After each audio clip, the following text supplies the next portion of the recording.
Thank you once again, sir, for agreeing for the part 2 of HP Unplugged. We are truly privileged to have you here, sir. Thank you, Sudipto. In fact, my stress level in comparison to last time is slightly less today because I'm now used to you. Okay. Thank you very much for giving me this opportunity. Thank you, sir, for agreeing for this episode.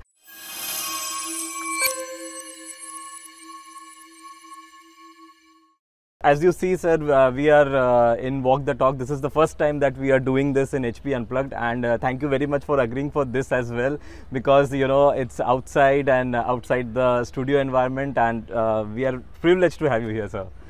Thank you very much. And before you start shooting questions and shooting questions at me, let me place on record my sincere gratitude to Director HR and you and your team for giving me this opportunity, because this is a very special moment for me.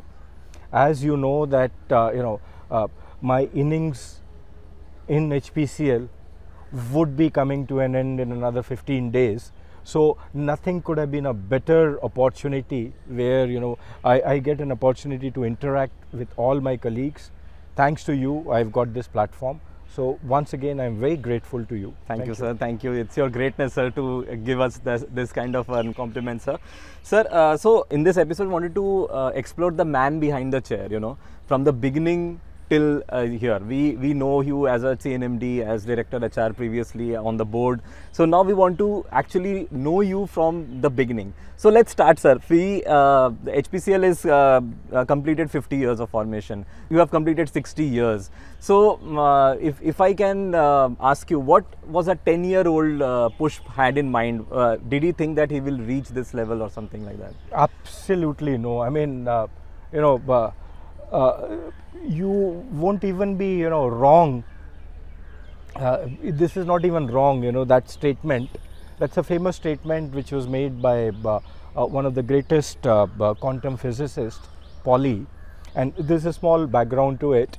What had happened was that one young student who knew one of his friends was pestering that this paper which I have written, it should be reviewed by Pauli, who was supposed to be the greatest.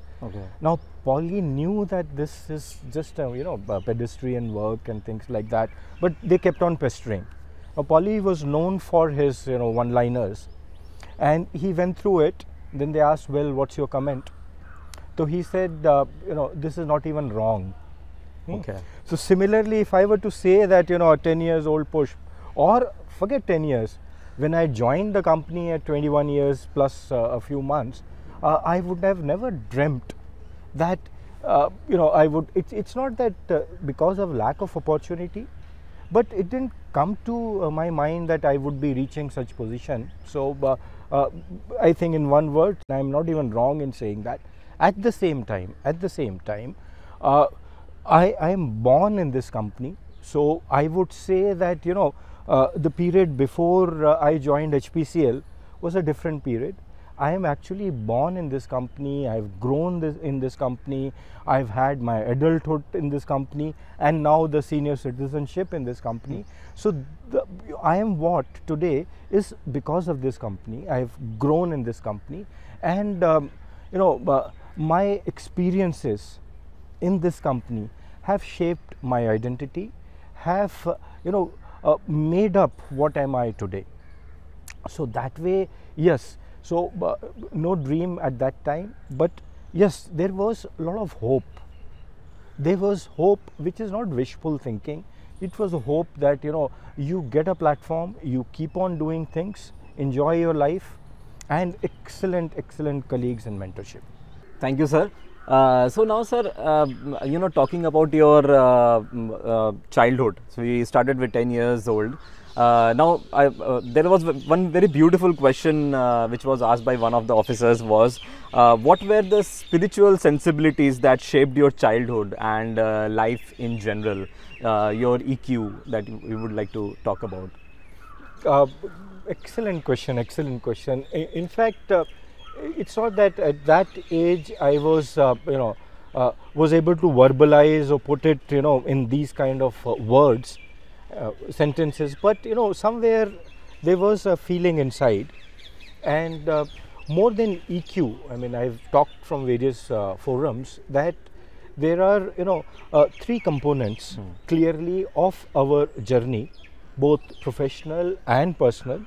Professional obviously is part of our personal journey, and there are three components which are equally important. First is obviously your cognitive intelligence, that is called your IQ, where you know the concept, you know the job which you are doing, because obviously you can't work without knowing the fundamentals of your job. You have to be not only literate in what you are doing, what your company is doing, at the same time know in depth, that how does the company operate. So that is broadly clustered in IQ. That is to do with whatever technical knowledge and things like that. Second component is your EQ. EQ is your emotional quotient, and there, what happens is when you work with people, when you're working, so the logic only does not work. I mean, it's a fallacy when we say that everything should be measured, and our obsession with assessment actually puts fetters on our life. So EQ, what we have to realize, what are our emotions, how we have developed, what are the biases we have accumulated, and how does they impact other people, how they impact your own behavior. So second is EQ component when you work with people. More important, and I think the third one which I give maximum importance, is SQ. Okay. That is your spiritual quotient. Now for a minute we should not confuse SQ with religion. Okay. It's nothing to do with your religion's belief or things like that. It's more to do you as a human being. What is your purpose? In the sense, I mean, it may sound very philosophical to say what is your purpose and things like that, but even at a very early age, I always used to ask myself that, what am I doing? Okay, and I had read somewhere, and I think that impacted me, was that there is a distinction between pleasure and happiness. Okay. Now, small things in life, a good meal, or probably a good movie, or a good outing and all that may give you pleasure. But does that give you happiness? Okay. So I always thought that I should be able to distinguish between the two. Of course, I'm able to verbalize it much better after 20-30 years. You spoke about that in the earlier interview, sir, where you said that quality time with the family, which is now that is what I believe you are trying to say here. Yes. See, I had mentioned last time that we try and console ourselves. Correct. That I'm spending quality time with my family by going for a movie or dinner together. But that's not spending quality time. Okay. It's actually what I have always said is that, and it may sound slightly counterintuitive, but I have always said that in our, daily schedule or monthly schedule or whatever schedule we have, there should be some time for wasting time. Correct. Okay. We should keep some time slot where we are actually wasting time in, vis-a-vis the standards which are set of, I said our assessment, our obsession with assessment, that actually put fetters. We should let go. We should be free. So the SQ portion is looking at the bigger picture, looking at the bigger, sort of environment. Correct. That's how, so IQ, EQ, SQ, all three are important. Normally it is said that after 60 years, you will do SQ, and you will do Tirth Yatras and things like that. No, it starts from day zero. Starts from day zero. So that's what my take is about. That's a beautiful take, sir. I believe everybody in HPCL will gain a lot from this question, because we always, as you said, we always think about spiritual quotient when we are trying to nearing our retirement or something. But what you said will help everyone in the company to understand the importance of SQ and bring that in their lives.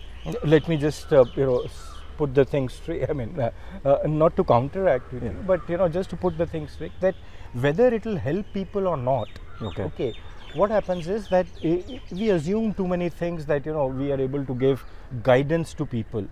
Actually, the EQ and the SQ portion is totally internally generated. So I may say something which may or may not actually be applicable. Each one of us has to find our path. There obviously would be some inputs or some triggers coming in, but whether this would help straight away, you can't actually. I'm very fond of saying that if I have a headache and you take a tablet, my headache is not going to go away. Okay. So we have to actually, खुद से आना चाहिए. खुद से अंदर से आना चाहिए. And each one of us is so much, gifted and endowed. We are very unique, each one of us. And there is absolutely no comparison. Comparison brings all this, jealousy. It brings all those fetters in our progress. So it should be avoided. If it can help these people, it's very good, but it can trigger some thought process. Unfortunately, our society today, we are too heart-strung, like in the guitar thing, we very hard. We want performance. We are under tremendous pressure to prove ourselves.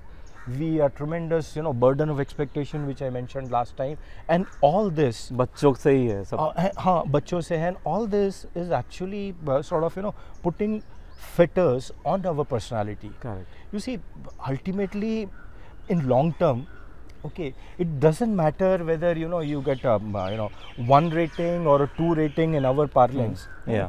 I've been visited by less than 1 rating many times, and truth be told, I was mighty disturbed. That how can I be rated like this, because everybody thinks he's a 1 rater. Everybody thinks he's a 1 rater. Or if somebody is slightly more rational, he will say I am 2 rater, or between 2 and 1. So but the thing is that it's not end of the life. It's not end of the life. Okay. So we have actually put too much pressure on us, both on the job, on the family front. I think we should let go.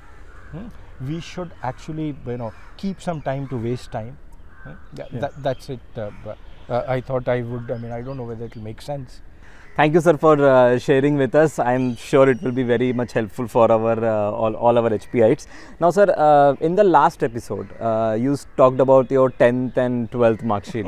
Now you talked about your rating as well. So an obvious question comes to my mind, and I'm sure for everybody's mind, that from there you have risen to become the chairman and managing director of the company. You have got a alumnus award from your college. That is a proud moment for any person who has passed out from their college.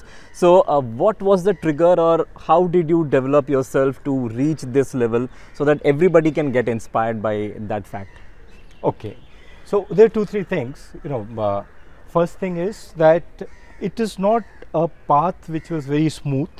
Okay, it was, you have those blind alleys, and those alleys are littered with lot of, roadblocks. Correct. So it's not that straight path, something is there. So that is one. Second, by experience, and lot of times by trial and error, a lot of times by learnings, I've realized, and if I can sum up all those lessons and things like, think in 5 points, 5 facets.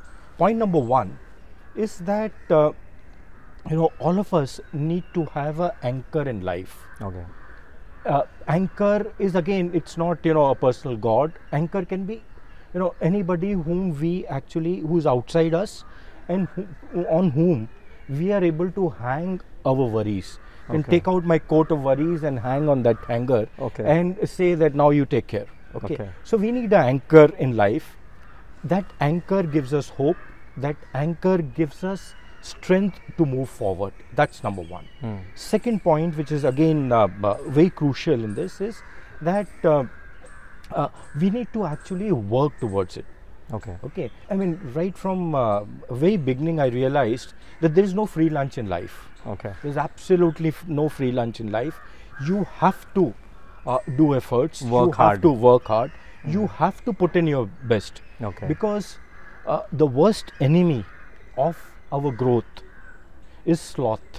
Okay. Okay, but it's more than laziness, it's more than procrastination, it's that inside attitude. So we have to work. So second aspect is we have to actually, after having an anchor, we have to work towards it. Third aspect is that we have to make a very conscious effort, which is a difficult thing, to live in present. Okay. Now I always used to catch myself either living in past or living in future. Okay. And another negative aspect with me, so-called negative, was that I used to daydream quite a lot. Okay. I always felt daydreaming is a healthy thing. So not wishful thinking, but daydreaming. So what happens is that you end up either living in past or in future. You have to make a conscious effort to live in present. Okay. Which is one of the most difficult things, because I often tell that when you're taking bath in the morning, and are you actually taking bath, or you're thinking of something else? Okay. You're always making a plan further. Yes. When you're having breakfast, Correct. okay, while you're nibbling, but already in your mind something is going on, yeah, all the time. So yes. you're hardly ever in present. So you have to make an effort to be in present. Okay. Fourth aspect is our conduct. You see, what is very much important in life is that moral conduct, doing things when nobody is watching us, doing right things when nobody is observing us. Correct. Is the key.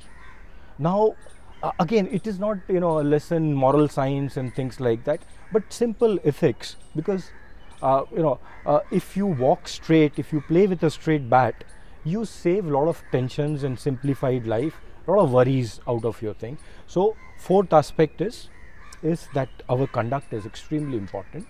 And in fact, from conduct, a lesson for organization and for bigger setups is that we should be actually measuring a person's value system, his conduct, his moral compass, rather than only measuring his results. Okay. While results are important, correct, what I have achieved in terms of my KPIs is extremely important, but that is not the sole thing. The base of that is my moral compass. So that's the fourth thing. Okay. The fifth thing, and it may sound slightly again philosophical, but it is true. It's a truth that all of us live in a rented body. Okay. Okay. All of us live in rented body. You see, this body or this coat is mine, but it is not me. These hands are mine, but they are not me. I am something more than this.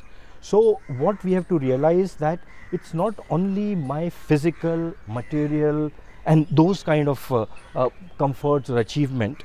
It is something bigger, what I mentioned about SQ.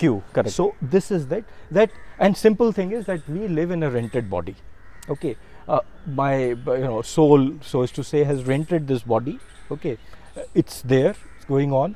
And I also say at times that as we grow older, this body is like a dharmshala. A lot of diseases will come and stay here.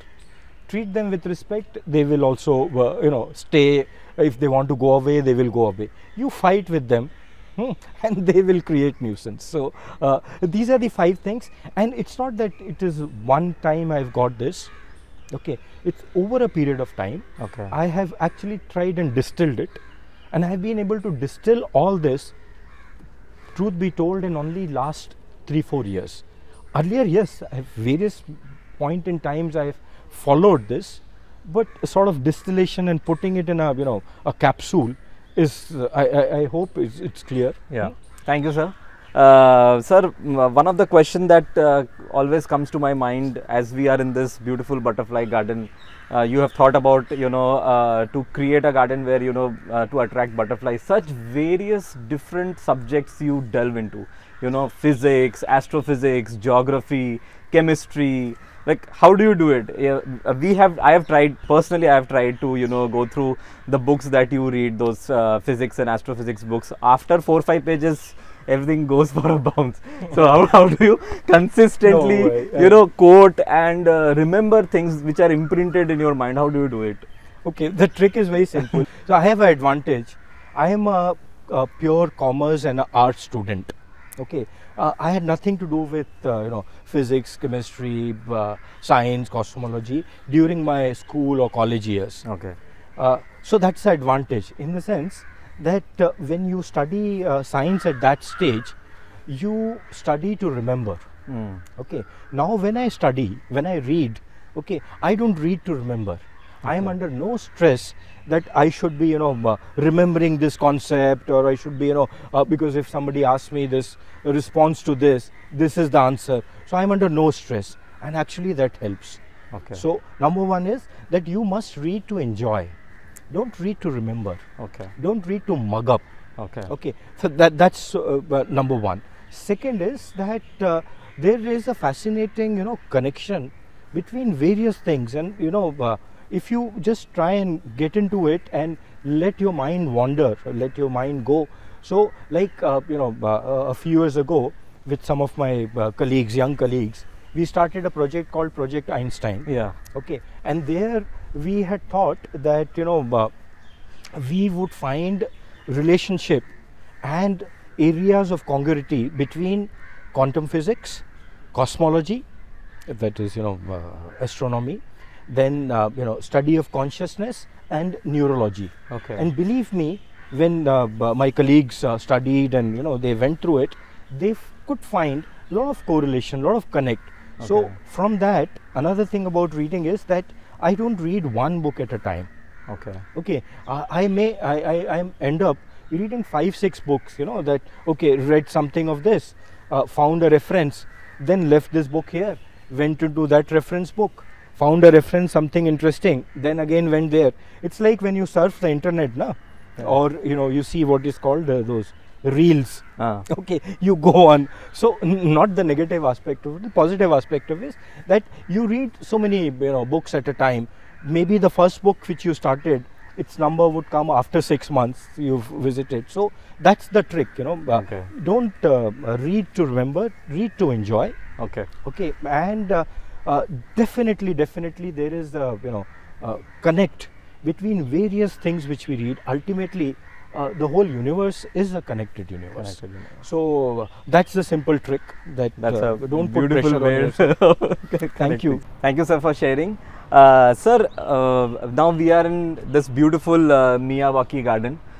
This is an idea which has germinated from you, and I am very thankful to you for giving us that idea of doing 5 lakh trees. We have also planted 5.5 lakh trees last year as part of our Golden Jubilee celebration.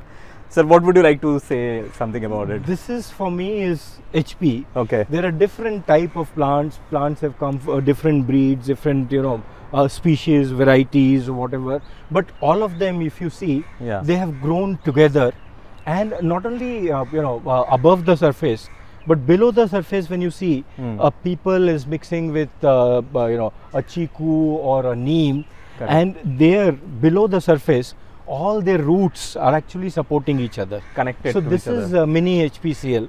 Okay, so this is for me. Beautifully put. I wanted this to be converted into a jungle. Okay.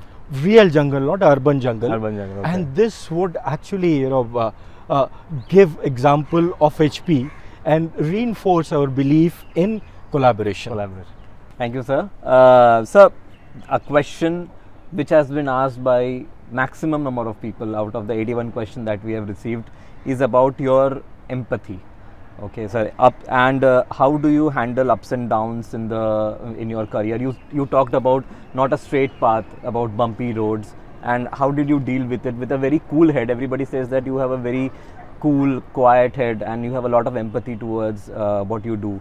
So this is a question that is most sought after, and I would like you to answer. This has got 2 facets. One is the empathy related thing, and second is that you are being able to handle situations. Now, first thing, empathy is both very hard to define.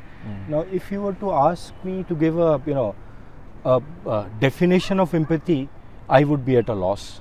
Okay, it's something, what Swami Chinmayananda said about humility. He said that humility is a very strange thing. The minute you think you have it, you have lost it. Similarly, empathy, by very the meaning of the concept is that you cannot actually publicly say that empathetic person, you can't have the badge. So it's hard to define in theoretical terms, but in practical terms, it's very easy to practice. It's simply putting yourself in a situation where if you were in that person's shoes, or you are part of a big whole, of a big setup, where you are also a constituent of that. So that way, it's very easy to practice. And empathy is not sympathy. Sympathy can be, again, it has got an element of self, in that. Okay. Because when I sympathize with somebody, actually I am trying to address my own emotions and feelings. Okay. Empathy is broader than that. Empathy, in very simple terms, just think that other person or other human being also, how he would be and how he would be reacting, how he would be thinking, because each one of us has got our own baggage, our own biases, our own positive and negative experiences, and we come from that. Now, oftentimes we only see what we want to see. I keep on saying that when we judge others, we use our specs. Okay. So we should not be, we should be conscious of that fact. Okay. Second thing is that, recently my friends, Jayant Gupta, who is, head of our IS, he reminded me, because we had a conversation some time ago, or some years ago, where I had said to him that, I follow a principle that even if somebody is telling a lie to me, I think that there may be some reason behind it. My experience is that there are very few people who would say lie for the sake of cheating. Bulk of them would be actually economizing on truth, or giving you excuse because they have some reasons. Either they want to defend their position, or you have not given them space to tell you the truth. Correct. You have to actually give them opportunity. You have to think that what is his majburi in telling you this. Second aspect you mentioned about being cool and being calm and composed. Correct. There again, there are two facets of this. Internally, there will be a volcano erupting inside me. But outward, now I try and compose myself, because I should not be actually passing on my anxieties to others. Because anxieties, worries, and tensions and all that have a wireless character. In the sense that a person can sense it without you telling it, like our mobile phones, we dial and so worries, anxiety also have wireless. So if people around you can sense that, their antenna can pick up that, you have to actually control. And this, I had to actually practice it in the year before last, when first time in our history of the corporation, we had to suffer a challenging situation. Correct. Now we had to have a very difficult time, which was not at all attributable to my employees and my team. So if I had actually passed down all those anxieties, we would have created a zero-sum game, an environment where everybody is worried. So it's better that I worry and others keep on contributing. So I try in that, but it's easier said than done. But you did it, sir, because we achieved from there to 16,000, 15 crore. It's again, amazing. But it's easier said than done, because although all of us are not chemical engineers, but the chemistry on our face can be read by anybody. Thank you, sir, for sharing. Now, sir, this is one of your favorite spots in the colony, this beautiful HP Nagar. And as you are about to close your journey in HPCL, how are you feeling about it? Sitting No, here. I'm very, very, emotional about it. And however I may try and rationalize, I'm definitely feeling a sense of loss. I'm feeling sad. Not only that I would be missing the colony here, but I'll be missing the people. And I may justify it, I may say whatever, that everybody knows retirement, things like that, but I'm feeling very sad. I'm feeling sort of down. And believe me, it didn't sink in till last month. Only after my birthday it started sinking in. Okay. So that's there. Nevertheless, this is life. And you said colony is favorite. Not only colony, this particular spot. And I would request you to take a proper, sort of view of this, with the, sound also coming from there. Yeah. You should take a view of this, Sure, because this spot afforded me a lot of, good moments. And you said, I always said that solitude. I enjoy solitude. I enjoy being alone with me. Okay, and this is the spot which gave me ample opportunity just to sit here on these benches all by yourself. And I used to, love myself in this situation where I'm spending time with me, because there's a difference between being solitude and a loner. Okay, when you are alone, then probably anxieties and things like that come, and then you feel that you're left out and things like that. But in solitude, actually you are much more enriched, because you are spending time. So I got this opportunity on this particular spot. The most I would miss in HP Nagar would be this spot. Wherever in future I get an opportunity, nothing else, I'll just come and sit here. And sir, we will miss you a lot, because you have been a terrific leader for us, and you have guided us for so many years.